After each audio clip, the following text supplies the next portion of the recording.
जय श्री राम। मैं अंबुज तिवारी जय श्री राम एकेडमी से। आज हम JEE एडवांस 2020 का पेपर 2 है, सेक्शन 2 फिजिक्स पार्ट का क्वेश्चन नंबर 11 को सॉल्व करेंगे। क्वेश्चन नंबर 11 है two identical non conducting solid spheres of same mass and charge are suspended in air from a common point by two non-conducting massless strings of same length. At equilibrium, the angle between the string is alpha. The spheres are now immersed in a dielectric liquid of density 800 kg meter raise minus 3 and dielectric constant 21. If the angle between the strings remain the same after the immersion, then option number 1, then option number A, electric force between the spheres remains unchanged. Option B, electric force between the spheres reduces. Option C, mass density of the sphere is 840 kg meter raise minus 3. And now option D, the tension in the string holding the spheres remains unchanged. तो ये जो question है उसमें कहा गया है कि दो आइडेंटिकल नॉन कंडक्टिंग स्फीयर्स हैं, दो स्पेस हैं जिनको एक ही पॉइंट से बांध करके एक पॉइंट पे दो स्ट्रिंग के द्वारा बांध करके उनके दोनों के बीच अल्फ़ा एंगल पे रखा जाता है। अल्फ़ा एंगल पे वो इक्विलिब्रियम में होते हैं। इसके बाद क्या करते हैं कि हम इस पूरे सिस्टम को लिक्विड में जिसका डेंसिटी है उसमें डुबो देते हैं। डुबोने के बाद भी जो स्ट्रिंग दोनों धागे के बीच का जो एंगल है वो सेम रहता है। तो उस केस में पूछ रहा है कि क्या electric force between sphere remains unchange, क्या इलेक्ट्रिक फील्ड अनचेंज रहेगा। बी है electric force between sphere reduce होगा। सी है mass density of sphere 840 kg metre raise minus 3 होगा कि या the tension in the string holding the spheres remain unchange. इसमें से कौन करेक्ट है। तो देखिए, जब हम दो स्फीयर को आइडेंटिकल एक जैसे स्फीयर को जो नॉन कंडक्टिंग है, जब हम उसको मीडियम में डाइलेक्ट्रिक मीडियम में रखते हैं, लिक्विड में इमर्ज करेंगे, तो क्या होता है कि इलेक्ट्रिक फील्ड जो है रिड्यूस हो जाता है, क्योंकि उसमें डाइलेक्ट्रिक कांस्टेंट इलेक्ट्रिक फील्ड को रिड्यूस करता है, मतलब इलेक्ट्रिक फील्ड रिड्यूस होगा।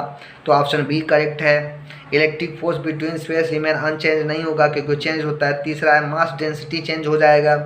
और tension in the string holding the sphere remain unchange, tension unchange होगा नहीं। जब उसको इमर्ज करेंगे तो उस पर एक अपथ्रस्ट लगेगा, मतलब बाउंड फोर्स लगेगा, जिसकी वजह से वो जो है उसमें टेंशन जो है चेंज हो जाता है।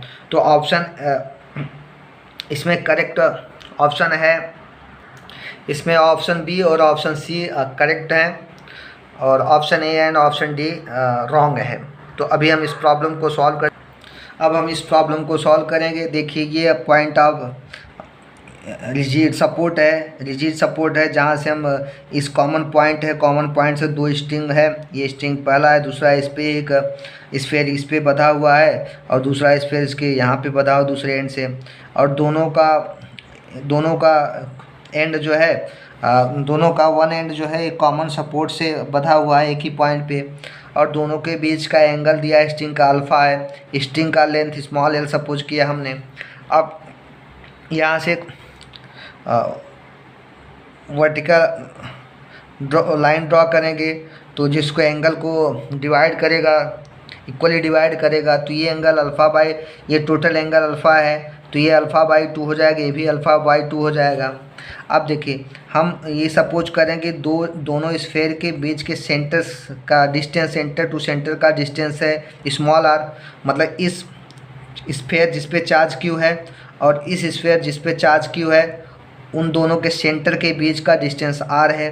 तो ये डिस्टेंस यहाँ से यहाँ तक r/2 हाफ हो जाएगा, r/2 होगा, यहाँ से यहाँ तक का डिस्टेंस r/2 होगा।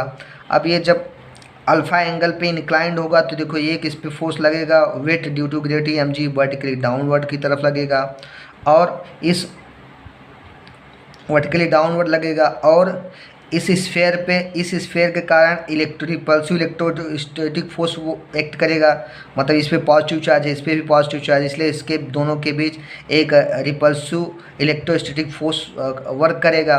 तो रिपल्सिव इलेक्ट्रोस्टैटिक फोर्स का डायरेक्शन क्या होता है, line along the line joining the centre shaft two sphere, मतलब इसके सेंटर को ज्वाइन करने वाले लाइन के अलॉन्ग होगा, मतलब कि अवे टू ईच अदर, मतलब ये फोर्स का डायरेक्शन इलेक्ट्रोस्टैटिक फोर्स इस डायरेक्शन में होगा।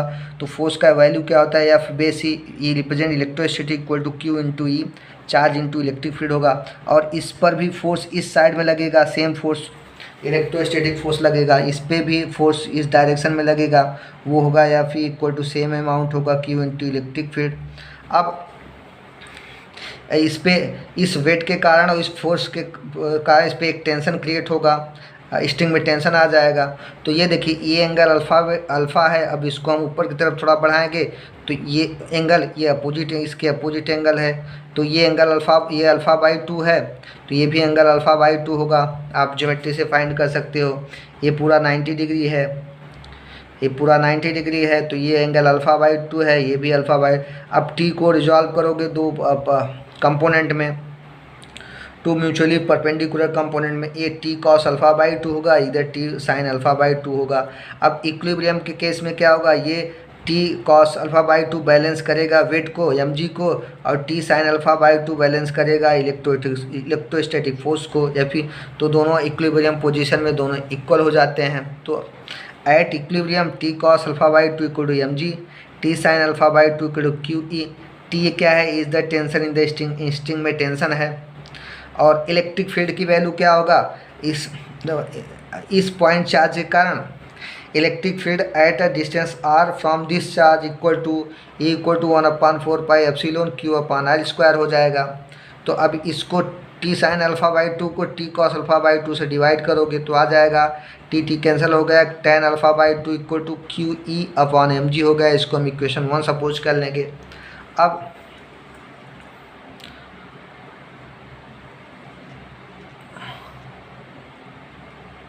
अब दूसरा है कि हम जानते हैं कि जब जो है when spheres are immersed in a liquid, जब हम किसी स्फेयर को लिक्विड में डुबोते हैं तो उस पर एक बायोंट फोर्स लगता है। आर्किमिडीज के प्रिंसिपल के according the buoyant force acts on the sphere पे एक बायोंट फोर्स लगता है।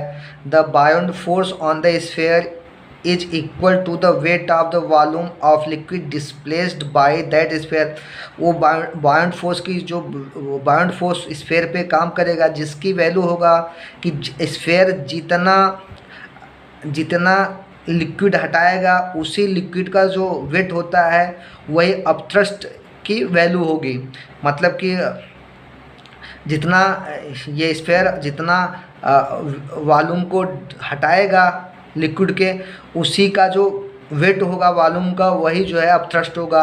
अपथ्रस्ट का डायरेक्शन क्या होता है, वर्टिकली अपवर्ड डायरेक्शन की तरफ होगा। तो अगर the submerge spheres displaced a volume of liquid equal to the volume of the sphere, अगर कोई स्फेयर लिक्विड या वाटर में डूबा हुआ है तो वो अपने आयतन के बराबर ही लिक्विड को डिस्प्लेस करता है। जितना उसका आयतन रहेगा उतना आयतन जो है वो लिक्विड को हटाता है। तो submerged sphere displaces a volume of liquid equal to the volume of the sphere. Sphere का जितना वॉल्यूम होगा उतना ही वॉल्यूम लिक्विड वो डिस्प्लेस करता है, हटाता है। तो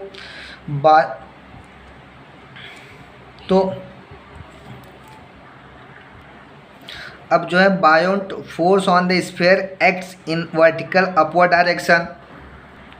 तो buoyant force on sphere acts in the vertically upward direction. जो स्फेयर पे बायोंट फोर्स वर्क करेगा वो वर्टिकली अपवर्ड की तरफ होगा और जो है स्फेयर के सेंटर पे वर्क करेगा।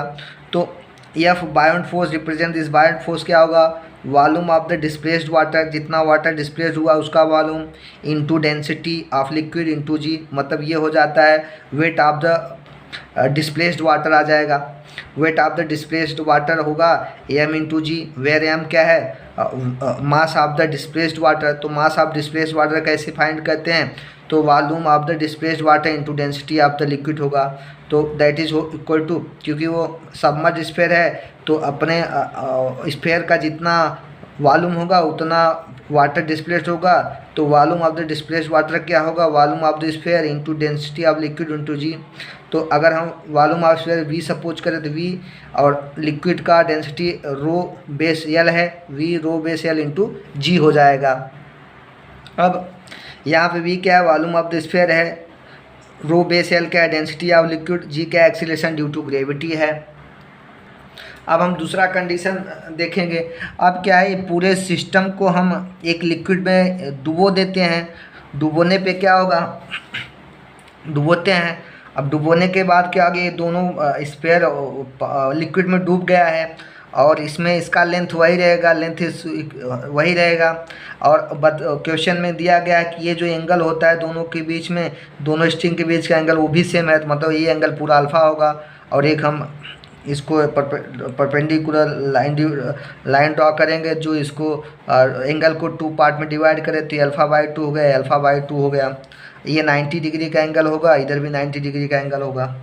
अब क्या होगा, इस पे जो फोर्स लग रहा है वो mg वर्टिकली डाउनवर्ड लगेगा, लेकिन इस पे एक और फोर्स लगेगा, बाउंड फोर्स। बाउंड फोर्स का डायरेक्शन ऊपर की तरफ होगा, या बेस बाउंड लिखा ऊपर की तरफ हो जाएगा।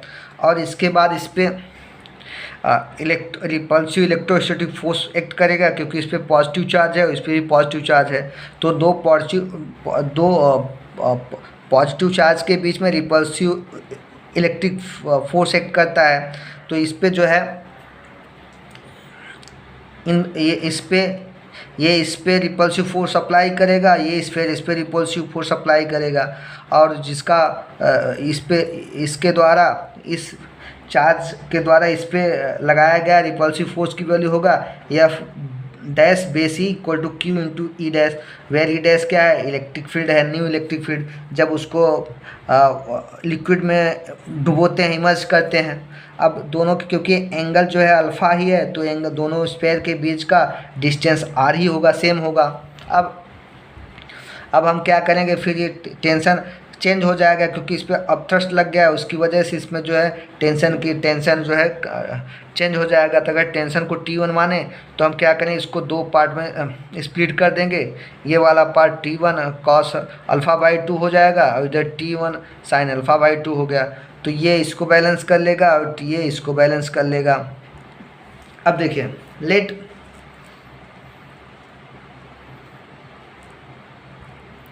let T1 be the tension in the string when spheres are immersed in the liquid। जब हम लिक्विड में इमर्ज करते हैं टेंशन T हो जाता है। Since angle between strings remains same है, इसलिए so distance between two spheres is same. दोनों के बीच का जो स्ट्रिंग के बीच का जो डिस्टेंस वो भी सेम होगा इन द लिक्विड।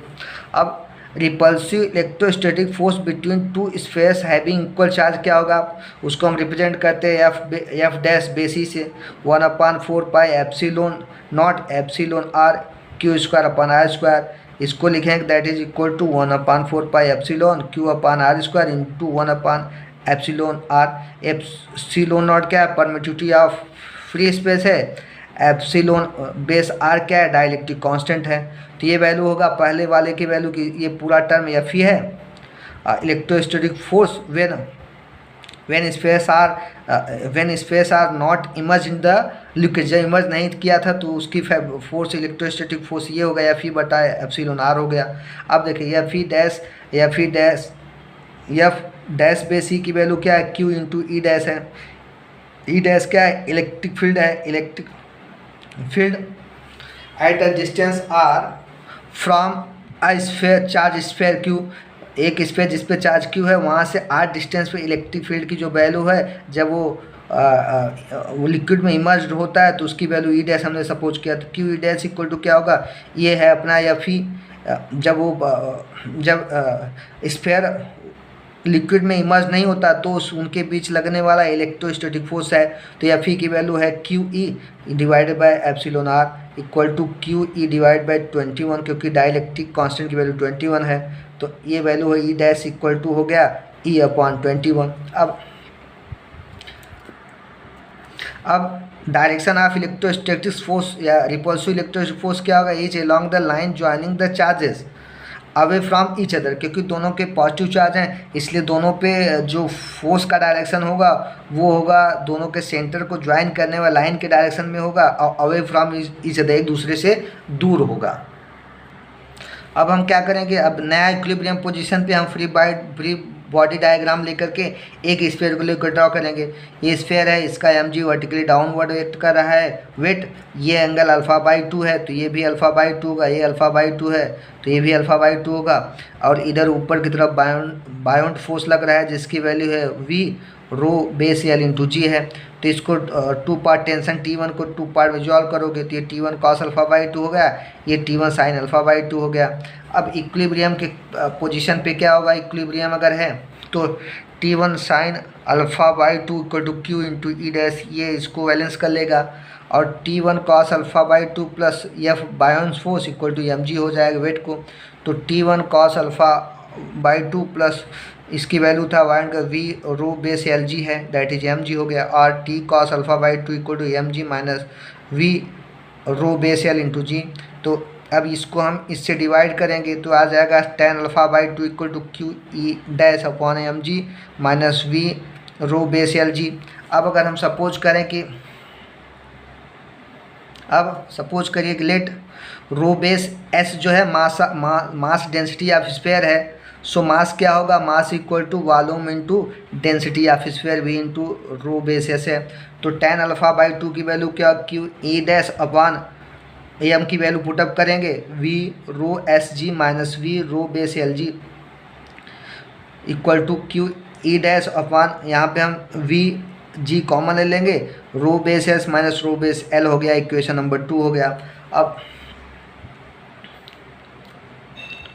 क्योंकि इक्वेशन 1 और इक्वेशन 2 में tan अल्फा एक ही है तो दोनों इक्वेशन से लेंगे, तो इसमें क्या होगा Q E upon M G equal to Q E dash upon v into G in bracket rho base S minus rho base L हो गया, दैट इज इक्वल टू यहाँ पे e अपॉन एम की वैल्यू पुटअप करें, Q से cancel, e upon M की value हो जाएगा v into rho base S into G equal to E dash upon v into G in bracket rho base S minus rho base L आ जाएगा।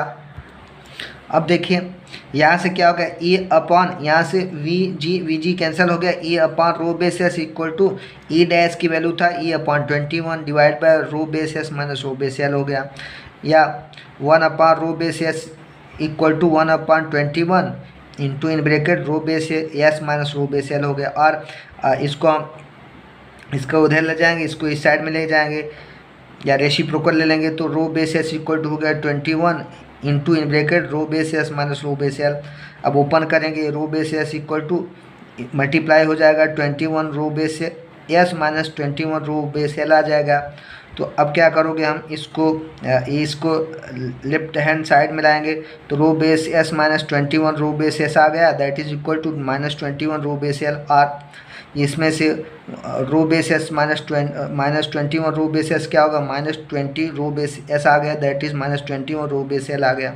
और रो base एस की वैल्यू ये माइनस माइनस डिवाइड होंगे तो प्लस 1 प्लस आ जाता है, तो rho base S equal 21 rho base L upon 20 हो गया। बट रो बेस एल की वैल्यू दिया है 800 kg मीटर एस माइनस 3, सो रो बेस एस की वैल्यू क्या होगा 21 into 800 divide by 20, that is हम इसको कैलकुलेट करेंगे तो 840 kg मीटर एस माइनस 3 आ जाता है। इसलिए इस जो क्वेश्चन है, ये जो क्वेश्चंस हैं उसका आंसर जो होता है, आंसर देखिए आंसर ए रॉन्ग है क्योंकि इलेक्ट्रिक फील्ड चेंज हो रहा है, आंसर बी जो है ऑप्शन जो बी है